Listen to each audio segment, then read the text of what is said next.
What if early Coptic spells carried angelic codes the church ignored, and those codes were meant to protect you? If you've ever felt your inner voice was talked over by gatekeepers, this will give you language and tools to claim your authority. This matters because hidden rituals can shape courage, not superstition. Curious how a forgotten line can change your attention? The official story taught a closed canon and top-down authority. Bishops framed doctrine and ritual for public life. Gnostic writers offered an alternative inner recognition and trained attention. Some texts teach sequences you memorize to steady breath and focus. Have you ever wondered why inner practices were marginalized, while external rules filled lectionaries and pulpit time? In 1945, farmers in Upper Egypt found a sealed jar with Coptic books. Codex II contains the Gospel of Philip, a 4th century Coptic copy of a 2nd, 3rd century work. It pairs ritual words in sequences: baptism, chrism, Eucharist, redemption, bridal chamber, like steps. It calls Mary Magdalene, who was called his companion. That wording upends a simple sinner story. Picture a 4th century Coptic scribe in Upper Egypt. He copies a fragile leaf by lamplight so students can memorize names and sequences for protection. Each sequence functions like a ladder, easy to recall during storms or raids. The practice trained attention and courage, not elite theology. Imagine hearing those same steps now and finding a practical cue to steady your breath. Athanasius of Alexandria's 367 CE festal letter narrowed approved books. Later Roman bishops erased alternative readings from lectionaries for centuries. They restricted what counted as public worship and memory, pushing ritual sequences into private margins. This suppression was deliberate, not accidental, because such practices taught people to trust inner guidance. But here's the paradox. Those ritual lines are practical training. Simple ladders of words, steady breathing, and restore calm authority. Underspanked isn't dread. The institutional story centers sacraments and bishops as the gatekeepers of salvation. Gnostic alternatives presented training and recognition as practices companions could learn. In those texts, Jesus teaches awareness and techniques to his followers, including women. Holiness could be cultivated, not merely received. What would change today if spiritual authority were a skill anyone could develop? Pope Gregory the Great made the fusion explicit in Homily 33, Rome c. 591 CE. He declared the three women a single penitent figure, calling her she whom Luke calls the sinner. From Rome, that reading spread through Latin Christendom for centuries. It turned Magdalene into an object of repentance. What did that loss of leadership cost the community? Imagine a bright girl in 12th century Europe hearing that Magdalene's main role was repentance. Her surprise hardens into doubt. Her gifts feel smaller under parish teaching and sermon art. Now imagine you reading a companion text that trusts Magdalene as teacher. Your shoulders drop. You breathe. Suddenly your insight counts as much as any title right now. Across Latin Christendom, bishops echoed Gregory's homily in sermons and art. The companion image of Magdalene was effectively erased for over 1,000 years. Churches taught penitence instead of leadership. Monastic preaching and liturgical calendars reinforced the replacement. This was an institutional choice by bishops and clerics, not accident. But here's the paradox. If authority shifts outward, your practice shrinks. If authority is shared, your practice grows daily. Learn that recognition can be taught, not only bestowed. Now let's open one Gnostic source, the Gospel of Mary, and watch how Jesus entrusts secret teaching to Magdalene. What practices might you start tonight to test that claim? Well, examine the text next. If you've ever felt a tug that says, "There's more tie," here's a clear entry point. We'll read one short line and use it like a key. Many believe authority only flows down from clergy to laity in fixed channels.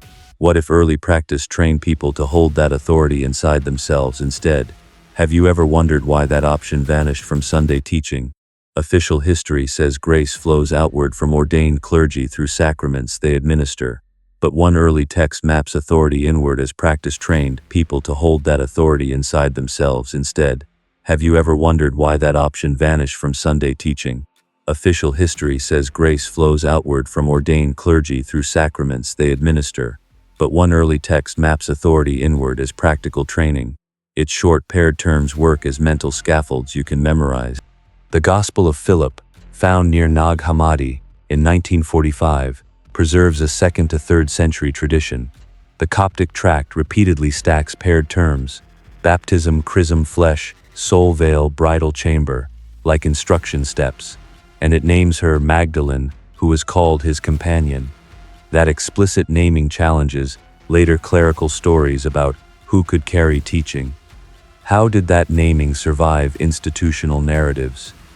Picture a reader in a desert cell, tracing a finger down the lines: baptism, chrism, Eucharist, redemption, bridal chamber. The list reads like a checklist for attention, a practice for steadying breath and decision. When solitude or threat arrives, memorized sequences beat long sermons. That mattered for solitary seekers then. Could it steady your choices when modern panic rises? Powerful bishops and councils moved decisively against such practices. Church leaders like Irenaeus wrote polemics and argued to exclude these texts. Over centuries, institutional efforts erased this embodied authority from teaching and liturgy. This was not casual loss, it was deliberate policy backed by bishops. Manuscripts were hidden, and doctrinal lists condemned Gnostic groups. But here's the paradox. You can start now with a 3-step phrase. Breathe 3 counts. Soften your gaze, name 1 virtue to act from. Repeat those words as scaffolding to steady attention under pressure. This trains inner authority beyond clerical gatekeeping. It turns theology into action you can carry alone. So why didn't this structure shape Sunday teaching? Because it collided with powerful voices. Let's name them and the actions they took. If you've ever been told, don't read that Akor, you know how control works. Lists of approved books decide what counts as truth. That decision shaped centuries of practice and shame around private spiritual exercises. This matters because what was kept out of pulpits still exists underground. Have you ever wondered who named those boundaries and why they closed them? Curiosity opens a way in. The official story offered unity through bishops and councils. Orthodoxy centralized power by listing approved scriptures and setting public worship norms. The These, Mater Spendu, Mater Sterilares, Orthan, Utilibario, the Jumanzil, Armichio, Mater Spirit. Picture monks near Chenobuskion, Upper Egypt, hands ink-stained, lungs full of dust. Pressure rose. Books outside the new lists became clear liabilities for owners. They wrapped Coptic codices, carried them to cliff caves and buried them. Think of the codices at Nag Hammadi. They protected teachings, so practices could continue quietly. Their preservation gives you access to other voices today. How does that change your reading? Suppression repeated across centuries like a pattern. Irenaeus in Lyon denounced Gnostic teachers around 180 CE. Bishops and councils, often led by figures like Athanasius, enforced tight canons. Imperial officials issued laws that burned heretical writings and executed Manichaean leaders. Authorities hunted unapproved teachers and sometimes erased entire libraries to control belief. But here is the paradox. Knowing who erased and burned texts frees you to read without inherited shame. Orthodoxy offered unity and public order. Gnostic practice offered inner training and personal discernment. Burned books mean fewer surviving models of practice, not that those practices lacked value. Will you choose curiosity over inherited fear? Now that we've named the clash, let's decode the symbols. Angels, demons, bridal chamber, so you can use them without superstition. If you've ever wondered, are these angels and seals just superstition? Here's the plain version. No robes, altars, or secret clubs needed. Official religion often dismissed name prayers as naive magic, or condemned them outright. That dismissal shaped centuries of doctrine and practice. Have you ever wondered why those practices were sidelined? Stay curious, this matters to how you steady your mind today. Orthodoxy taught angels as external beings enforcing moral order from above. Gnostic writers reframed that story.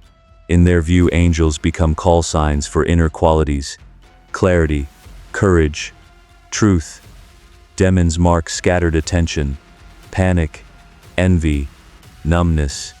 Bridal chamber, becomes an inner union, where feeling and attention align.